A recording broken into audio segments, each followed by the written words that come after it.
Thank you so much, Sabina. I just wanted to say thank you so much to UIKonf for having me again. This is really one of my favorite conferences, and I'm so honored to be back. So I've done native iOS and Android development since late 2010, first in Objective-C and Java, and now in Swift and Kotlin.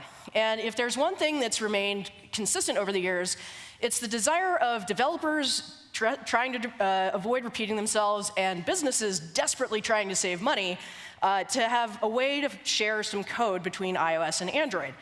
And there have been a million ways to do this over the years, and they're often using these thin wrappers around web views that allow your web devs to build something that essentially looks like someone crowbarred your website into an app.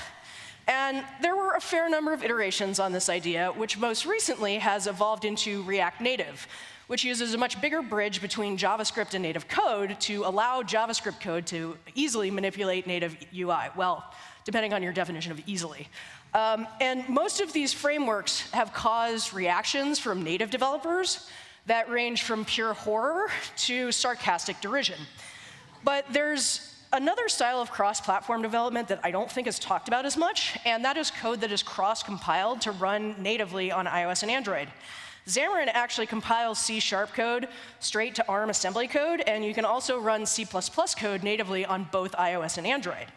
However, C++ and C# both lack a lot of the memory and type safety built into modern languages like Swift and Kotlin. Mobile developers in particular have really come to love that functionality. When first Swift was open sourced, there was even a brief moment of excitement for iOS developers where someone actually got Swift running on the Android operating system. It turned out that that was more of a mountain that was climbed because it was there than something where you could realistically use it for cross-platform development. This is still in the Swift repo, and the first FAQ about Android, can I use this to build Android apps, gets immediately answered with a resounding no. While you can definitely run Swift code on Android, the problem is that the Swift compiler doesn't know what the hell Java or any of the Android APIs are. So you would need to write your own wrapper to make it possible for you to actually use any Android APIs from Swift. Now, plausibly, there's two teams that could do this. Apple's Swift team is not going to do this for a number of reasons. They've got bigger fish to fry. Apple doesn't really have a ton of incentive to devote resources to making anything working more easily on Android. Theoretically, if Google wanted to, they could make Swift APIs available to Android developers. They've also been very busy Kotlinifying all of their Java APIs, and Kotlin already works with the JVM, so the incentive that Google has to make it work well is much stronger. And this is where a weird but critical factor comes in, which a lot of people who weren't already working with Kotlin are not aware of. Kotlin is not actually made by Google. It's made by JetBrains, which is the company behind many fine IDEs, all of which are based on IntelliJ, and it's the leader of the pack when it comes to working with Java. Because they worked with Java, Kotlin was originally built. It was originally built to run on the Java virtual machine. They were able to create a new language that allowed better and easier interaction with Java APIs without having to reinvent the wheel out of the gate. This was also a really smart strategic move for them. Anyone who didn't want their language running on a particular platform would have to totally drop support for the JVM. And there were a number of places where that just wasn't possible in the short term. The thing is, in the long term, because JetBrains isn't Google, they don't really have many long-term incentives to keep Kotlin completely tied to the JVM. In fact, their incentive is to get Kotlin running in as many places as they possibly can, in a way where it would be awfully hard to have someone with a walled garden kick them out. With that in mind, a couple of years ago, they started taking a look at this compiler called LLVM. It takes an intermediate bytecode and allows it to be compiled to run on many architectures. Turns out that LLVM began as a graduate thesis project of some guy named Chris Latner, who you know better as the creator of the Swift programming language. Fun fact, LLVM compiler was his master's thesis project. It was not even his PhD project. I feel like such a slacker every time I am reminded of that. The folks at JetBrains looked at LLVM, and they thought, well, if we can generate LLVM IR bytecode from Kotlin, then we can leverage everything that LLVM does to get Kotlin to run pretty much anywhere. You know what else outputs LLVM IR? Swift. And Objective-C, but let's not get too hung up on that yet. So JetBrains' team saw a really great opportunity to make something that could not just work consistently on anything that runs the JVM, but also anything that runs code where LLVM can run code, and which couldn't be broken by anyone who didn't want to break support for anything else compiled with LLVM IR. So when they first announced Kotlin Native and all of that theory behind it, I got very excited. The idea that I could take a language that I already know, and I was in fact co-writing a book about, which, as I said, I would be very remiss not to shamelessly plug, available at raywenderlich.com. And I could take this language that I already knew, use it across 2 platforms that I worked with already to build really neat stuff. When I first started playing with it, I was really excited, but I ran into some issues pretty quickly. The alpha versions were really poorly documented. I couldn't even get existing code that allegedly compiled to run out of the box after fighting with it for 2 days. Then last fall, JetBrains moved Kotlin Native from alpha to beta.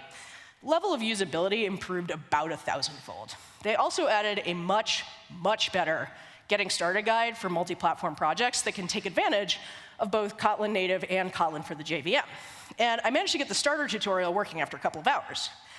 Took that, turned it into a little sample app I could play with to learn more about how the interop worked and how to solve some problems. But you'll see that I stopped working on this in like late November. Ultimately, I had stuff to do for work, and then the holidays showed up, and I kind of began thinking, all right, this is really great in a little toy app, but I'd really like to use this to do stuff in an app that does something. And it was around this time that I saw something that very quickly became one of my favorite YouTube videos ever, and it is entitled Package Thief versus Glitter Bomb Trap. This video is made by a YouTube personality named Mark Rober. Mark's home security cameras managed to catch a couple of people out for their morning walk who also decided to stop by his French porch and help themselves to one of his packages before casually walking off and enjoying the rest of their day. He, of course, reports this to the police, who are like, yeah, there's not really a lot we can do about this, even with the video evidence. So this guy was very disappointed. And then he thought about some of his various past projects from his engineering career, including working on Mars rovers for 8 years. And he realized, as he put it, that he could over-engineer the crap out of a solution to this problem. So he came up with this idea for revenge. The video details the glorious process of him coming up with and testing the script option with 4 phones on a 3D printed casing, all of them with GPS on, and with data plans to upload the video from their wide-angle lenses, which could capture a thief's reaction from any angle. It was then topped with a mechanism that spun a pound of fine glitter onto the recipient when they opened the box. Oh, and for good measure, a small can of fart spray on a cam that would spray it every 30 seconds. All of this carefully disguised in a very tempting-looking package to entice thieves to try to take it. And while some thieves get rid of the package super quickly after opening it and discovering what is inside, some of them take a little bit longer to try to figure out exactly what the hell just happened to them. Again, I highly, highly recommend you watch this video. It will bring 10 minutes of joy and over-engineering to your day. I have watched it like 1,500 times now. However, personally, while I did get to go to the Jet Propulsion Laboratory's open house about 10 years ago and see what I'm actually pretty sure is the landing gear for the same rover that Mark worked on, because if you look at it from above, if you look at the still from the video of Mark working on the Mars rover, you can see that thing that I took the pictures of in the video behind him. Unlike Mark, the closest I will ever get to engineering anything for NASA is wearing this NASA t-shirt that I purchased at Target. So I decided to come at this a little bit less from the utterly delightful revenge angle, and instead thought about how we can stop porch pirate package pilfering in the first place. And this is where my absolutely amazing design skills took me. Basically, the idea of a box that you could bolt to the side of your house and that you could open and close remotely from your phone. There were some other ideas in there about maybe turning it into something that looked like a flower bed or a vegetable garden to further discourage thieves from trying to detach it and run away with it. I said, that's all for way later. I narrowed my ideas down to a prototype, a wooden box with a deadbolt lock that could be locked and unlocked remotely using some kind of IoT thing. Once I had that, I had to decide, okay, what am I going to use to build this thing? So first, I tried to decide what general systems I wanted to use in order to do this, see if I could get them all to work with Kotlin. So I knew to actually turn the knob on the lock, I'd probably need the Raspberry Pi with a servo motor attached. Then I would need some kind of server to handle authentication and sending commands directly to the device. I'd also want to build an iOS app to operate it, and because I swing both ways, I wanted to build an Android app which could do the same thing. I thought for a second, and I did a bit of research about whether I could do each of these things with Kotlin, either on the JVM or native. And the answer is yes, across the board. Raspberry Pi can run both the JVM or native Kotlin code. There's several server apps that can run on the JVM, which have really strong Kotlin integration, including Spring and JetBrains' own Ktor framework. And iOS is a yes thanks to Kotlin Native, and Android obviously already a yes. Now, here I would like to pause and thank my delightful employers at Bakken Bæck for letting me take a whole bunch of work time to build a bunch of this stuff out and learn a whole lot about Kotlin Native. If you want to look at the code that I'm going to be talking about here, please check out the Porch Pirate Protector repo on the Bakken Bæck GitHub. I will tweet this link out after the talk as well. So once again, I got started by following the Getting Started guide to make sure that I got any updates that have been made to that. And there are a few things to be aware of that are not in there, or which you will run into as you try to make things work. The first is the distinction between a native project and a multi-platform project. Because when you look at the instructions for setting up most projects, you'll see that you need to add a plugin to Android Studio to get the code compiling correctly. But in some older repos and sets of instructions for building native code, you'll see a different plugin recommended, the native platform. It took me an absolutely stupid amount of time to figure out the difference between the two that seems really obvious in retrospect, which is that the native plugin is for projects that only use Kotlin Native, and the multi-platform plugin is for the thing that most of us actually want to do, which is build things for multiple different environments at the same time. And if you don't use the correct one, your project basically doesn't work. So the next thing you have to be aware of is that you are about to get into a huge fight. And in this corner, in the green and the black, is the Gradle build system and its myriad versions and options. And in this corner, in the white trunks and getting punched squarely in the face, is your sanity. Because every time you do a Gradle build of any type with a Kotlin Native project or multi-platform project, you are very explicitly reminded that you are working with an experimental feature. And some things that seem like they should work out of the box, or which, according to tutorials, should work out of the box, just flat out don't. There was one point where I was fighting with versions of Kotlin and Kotlin Native and Gradle and some libraries. Some things said it would only work with Android 4.7. Some things said it would only work with Android 5.1. There were conflicting reports about whether I needed to enable a feature preview on different versions. And finally, it took me 4 hours of fighting and resetting and stashing and reapplying to get to this being the only thing I needed to actually get my code working. I had to do all of this again several weeks later after running into more problems when I tried to integrate an additional library. So, pro tip, use Gradle version 5.3.1 and enable the Gradle metadata feature preview to make sure that you can access all of the features that you need in both Kotlin Native and a number of the libraries which support it. 5.3.1 supports what will eventually be the final version of Gradle metadata. It's just not turned on by default. So note that I make this recommendation as of today. I will try to keep the Porch Pirate Protector repo up to date with whatever's actually working a bit more than my older experiment. So you'll also be using Gradle to create the framework that you're eventually going to link to Xcode, using a command that you can actually grab from the Kotlin Native multi-platform tutorial.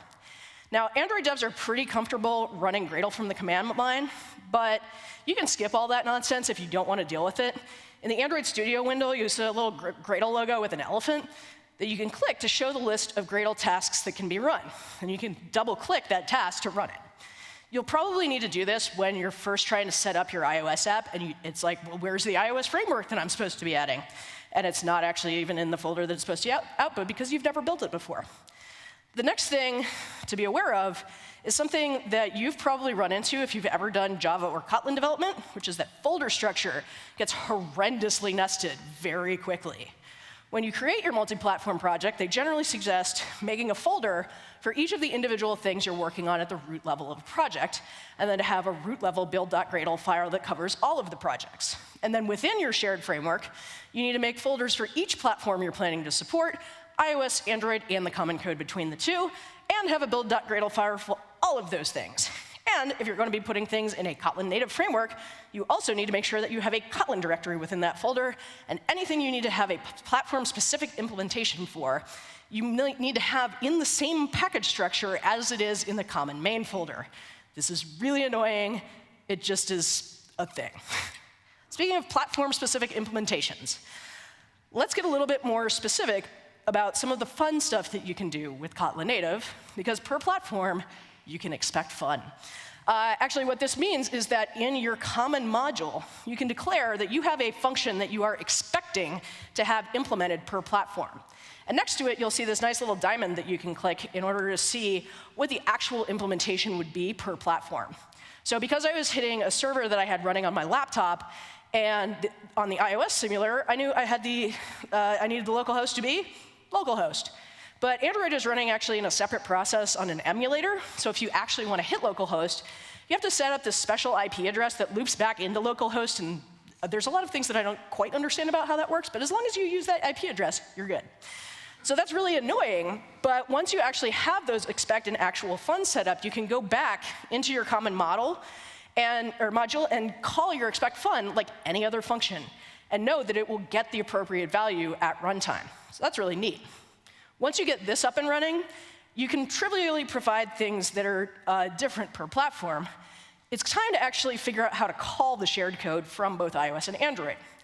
On Android, super easy. Basically, like any other locally developed library, you add it as a dependency in your build.gradle, you import it wherever you want to use it, you call it a day. On iOS, it's a little bit more difficult. So if you remember this Gradle task to pack everything for Xcode, that generates a framework that you need to drag a reference to into your Xcode project. Please remember to reference and not copy this, otherwise these next parts won't work. Then you have to add it to your framework search path so that Xcode actually can see into that build folder to grab the framework when it's compiling. Then you need to add a build phase, which builds that framework for you when you build your app with a Gradle task. That Gradle task is smart enough to not rebuild things when you don't need to, so it doesn't completely kill your build times to do this. It does add a little bit of time to everything being rebuilt. And you can import this framework like any other framework you would use on iOS and use its objects and properties as you would from any other framework. Well, not any other framework. Any other Objective-C framework. Oh, that's right. If you flip open that cool little framework that was cross-compiled from Kotlin and take a look at the header, you'll see that it is all heavily annotated Objective-C. I'm not entirely sure why this is. My understanding is that there's some kind of combination of needing dynamic Objective-C runtime functionality to make all of this work, and Swift not being either API or module stable when this was all released. I did ask the JetBrains team about the possibility of this header switching to Swift. Eventually, I got a, we will not exclude this possibility, as a response. So we'll see in the long term. There are a few gotchas for working with iOS and Objective-C with Kotlin Native. Some of them are really simple and easy to work around, like the fact that a Swift array and a Kotlin array are not the same thing.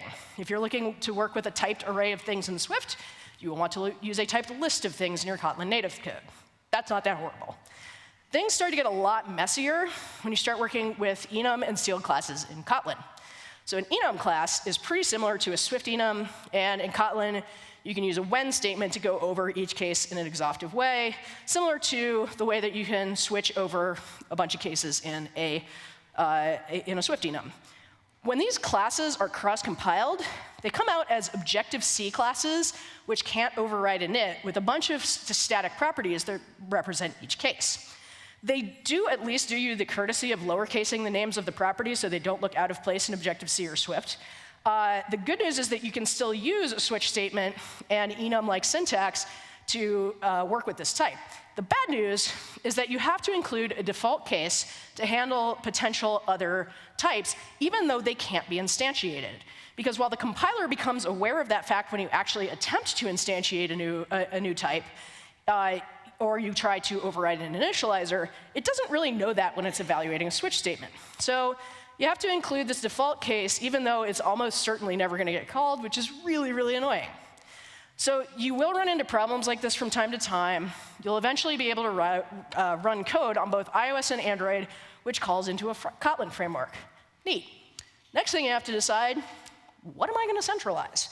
What do I actually want to do with this power? What are the parts of my app that can be centralized? Are those necessarily the same as the parts of my app that should be centralized? And the first question I asked myself when I started to make choices around this was, what is there that drives me absolutely bananas to build twice? Because it's almost identical on both platforms. The super obvious answer is anything where the app needs to talk to the server. Because ultimately, what you're doing on both platforms is essentially the same. You're taking JSON from the network, parsing it into native models, then taking native models and using them to output JSON and sending that to the server. Both platforms have some affordances to make this not too much work, but even with those affordances, it's annoying to do twice. This was also something that JetBrains identified as a really good place to combine logic, and they added native support to their KTOR networking library.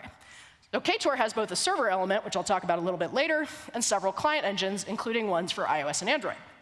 Now, there's one thing about KTOR that should be really cool, and instead is one of the most annoying pieces of working on Kotlin native code with iOS.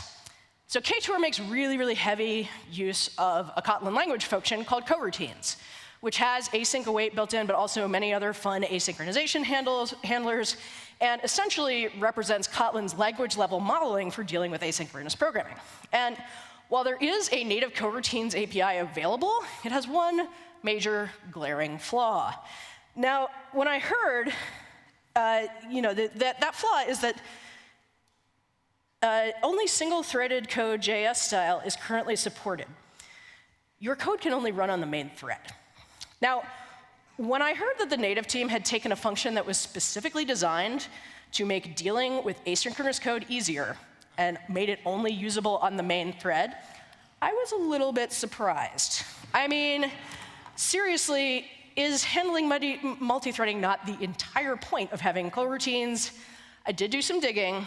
I dig into the KTOR code and figured out that they've actually set up the coroutines to use NSURL session under the hood, piping the data coming back via NSURL session delegate to the main thread. The iOS SDK is actually doing the dirty work of calling back on the main thread for KTOR. Sneaky. In the Android implementation, once you dig into the base implementation of the client, on the JVM, they're actually using a different implementation to kick up an experimental dispatcher to run things on a non-main thread. So you are able to have asynchronous code that doesn't kick up a network on main thread exception. Hooray. So it's not as bad as it could be to say native only does coroutines on the main thread. There is still a stark difference in what you need to do to get coroutines working correctly on each platform. On Android, you just have to use an existing extension in an Android coroutines library to pass the thread out of the main thread pool. On iOS, you have to construct a very silly coroutine dispatcher that will always be called from the main thread and always dispatches to the main thread. One thing you will probably notice, you're actually importing some stuff from Darwin.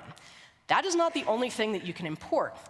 You can actually import pretty much anything from most of iOS and the Objective-C standard library into Kotlin with some overlays that the Kotlin team has created. It is kind of bonkers to be able to do this. And I've only done this with a few things so far.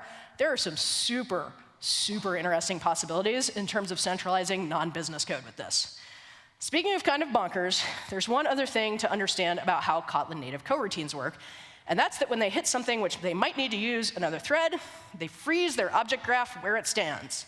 They basically tell the Kotlin native memory management system, hey, nothing in this entire object graph is going to change. So you can pass it around to different threads without worrying about somebody else changing it on you. Freezing is also a one-way operation. If you try to use something that is referenced anywhere in the frozen graph, you'll get an exception about trying to access a frozen object. This is a place where I spent a lot and continue to spend an awful lot of time trying and failing to get things right.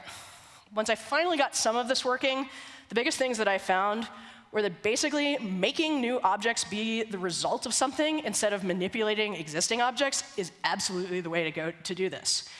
In a related story, avoid calling any Kotlin object, which is essentially a singleton, which holds any variables from a coroutine on iOS. When that singleton is created, it's immediately frozen.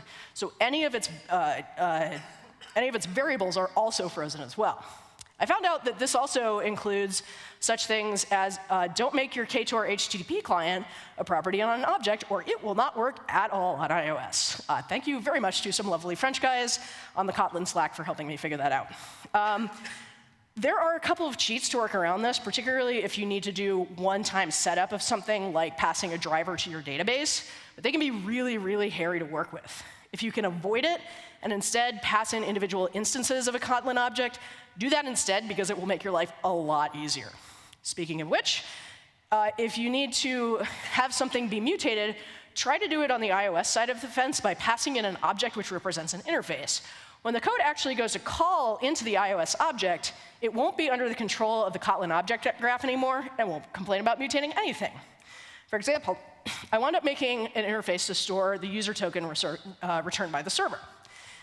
In Swift, I made a pretty simple singleton to deal with storing the token. Now, note that for Kotlin Native to be able to see this, it has to use an Objective-C annotated subclass of NSObject. Otherwise, then, when the interapp layer tries to transform it, you'll get a crash trying to send a message to a method that doesn't exist. So in this code, I slightly cheated about storing things in the keychain, partly because I didn't want to deal with that, and partly because I wanted to see if I could actually mutate a local variable in Swift that I wouldn't be able to in Kotlin. So here, I've got two methods which actually mutate the property. And in Kotlin, I have a singleton object which takes the secure storage passed in from each platform as a parameter. And then it hits the methods which will call into that Swift object and cause mutation. And now this is outside of the coroutines object graph, so I can go ahead and mutate that token string as much as it wants. So that's neat. It's also obnoxiously difficult. So let's try something that's maybe a hair simpler. Kotlin's official serialization tool, Kotlin X serialization, allows you to serialize requests really easily across multiple platforms. It allows you to take your Kotlin classes, applying a plugin with Android Studio and annotating your classes. You're able to create JSON serializers that work across every platform, including native. You can take a Kotlin object, serialize it, get a string with JSON, matching the data you passed in. You can take that same string, parse it, get back the same type of object that you passed in with the same data. This is the most helpful to do when you're sending things from client to server and back. You don't have to annotate to account for different field names on the client and server because they are both using the same model objects, the same files in order to do this. And they're using that same parsing library as well. So this is super, super, super handy. Once you've got your objects coming and going to and from the server appropriately, the next thing you want to look at centralizing is some of your business logic. Because you've already got your models. Each app implements its views differently, and each platform even uses different terminology to discuss how to separate the business logic from the models and the views. On iOS, we have model view controller. On Android, the platform really tries to steer you towards using model view and view model. And what I've found that when I hear about any design pattern that I like to call an MVA pattern is that what they really mean is that they really want you to have dumb views and dumb models, and for the love of God, put your logic in anything other than a view. So I went with a variant of this that's just somewhat popular on Android called Model View Presenter. So I partly use this because one of the better guides to actually getting Kotlin Native stuff working is the official KotlinKonf open source app, which uses an MVP architecture. The bigger reason I liked it for this app is I think it breaks down really nicely along the types that you're going to be using. To make each of the model, the view, and the presenter, the model should usually be a data class since it's super lightweight, shouldn't be doing too much on its own beyond being dumb and holding onto data. The view should be an interface, which will get turned into a protocol in Swift and Objective-C, and which allows you to define functions or properties that are going to be implemented later. And the presenter should just be a normal class, which allows you to centralize all of your logic. Huge reason I like this pattern is because the view being a pure interface makes it really, really clear that the view is going to be implemented very differently on every platform. So on iOS, a view will usually, in its implementation, actually be a UI view controller. On Android, it'll normally be a fragment, although I do know that there are some in the Android community who really, really hate fragments and will never use them ever. They can implement this with user activities. The really nice thing is that when you're testing, you don't actually have to have a view be anything you draw on the screen. It can simply be a class that implements the view's interface and which allows you to test what should theoretically be UI actions without actually needing a UI. This saves a ton of time in testing. I'll get back to this stuff in a minute, but I want to take a look at how this works in practice with logging into your account. So you define the interface for a login view, properties for the email and the password, and a bunch of methods get called, which can get called from the presenter. Then you define the presenter, which will take the view as a parameter when it's created, and it'll do any number of validation things as well. But the main thing it will do is actually go out to the network and hit the login endpoint. You're going to notice that there are two methods here. That's because of coroutines. The first is actually a suspend fun, which can only be launched as part of a coroutine context. However, this isn't exposed to anything in the Objective-C framework because there's not really a way to expose that entire system. So to access this from iOS, you need to throw a little wrapper around it, which uses the coroutines you've set up within Kotlin Native to actually perform the operation. Once you've defined your presenter, you can go define things per platform and use it. On Android, you can use Kotlin's lazy loading to set things up when they're first called. There's also code here to pipe in information about which text field is in focus to the presenter, so that when the text field focus changes, you can have live validation of user input. Now, one thing to recall if you're working with this stuff on Android, do not touch any of this in the fragment lifecycle until after onViewCreated. Otherwise, any of the synthesized things that you're trying to use are just not going to be there. It's kind of like trying to access IB outlets in a storyboard before viewDidLoad gets called. And then you override all the properties and the methods required by the interface. You fill them in with things which has errors on appropriate views and perform appropriate actions. On iOS, again, you can use the lazy instantiation in Swift to create your presenter. And then, since interfaces are exposed as Objective-C protocols, you can make an extension just like any other protocol you'd be working with, and then you hook up that same piping to your iOS views and navigation. One huge benefit of this entire setup is that you can test your common code and get a great idea of how things will work on both iOS and Android if you can hook up the piping correctly. You can create tests in a common test folder in your shared framework, and then they'll run very similarly to how you'd run tests in other places. There's even a Kotlin.test framework, so you don't even have to mess around with JUnit to run anything. You can run tests purely natively. And again, you can define a completely UI-free view in order to test it and see how it reacts.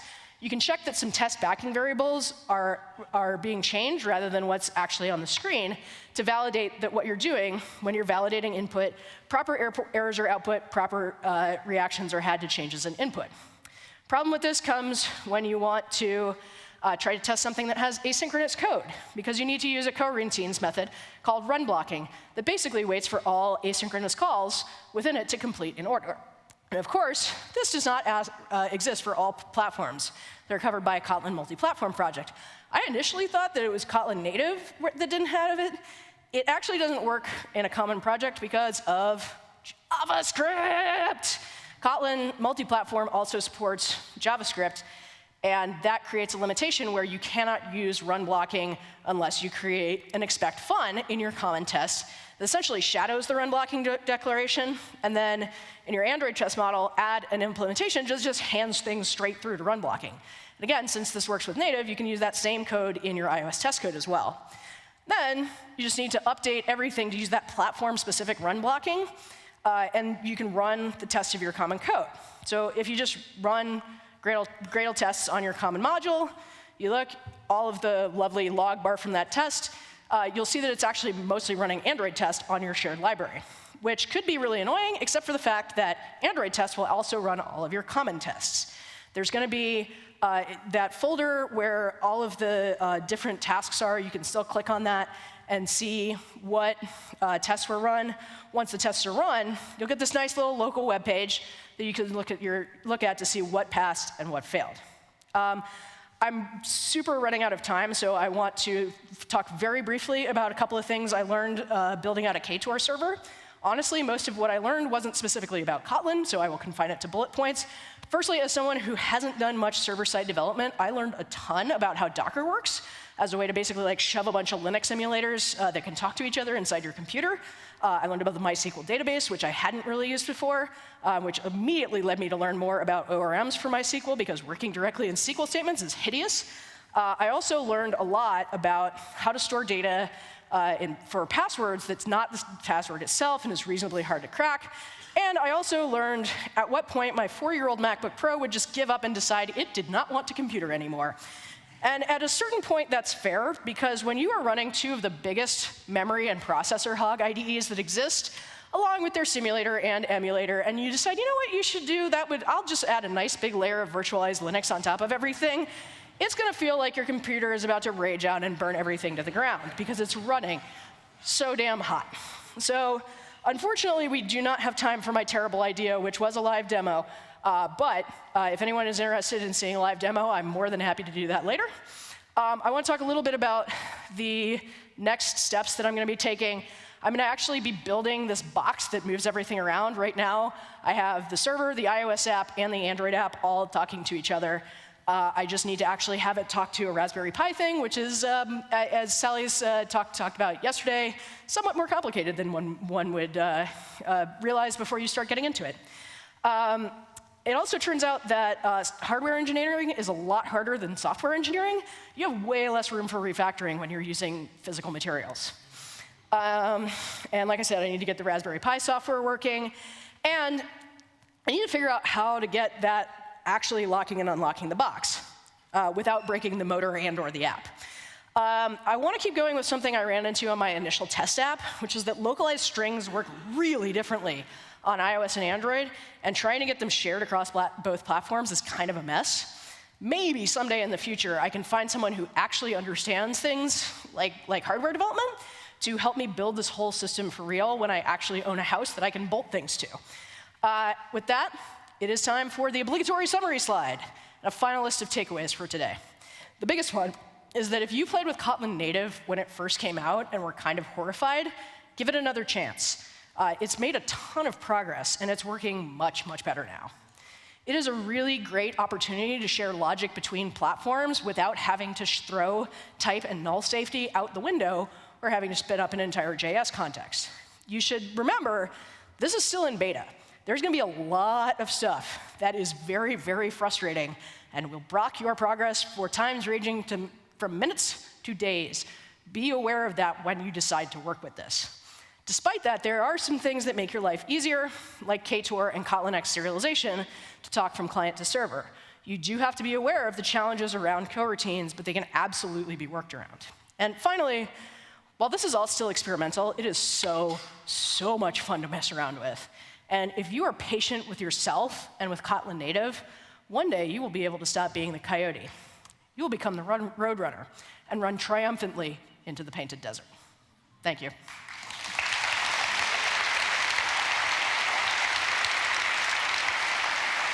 All right. Do I have any? No?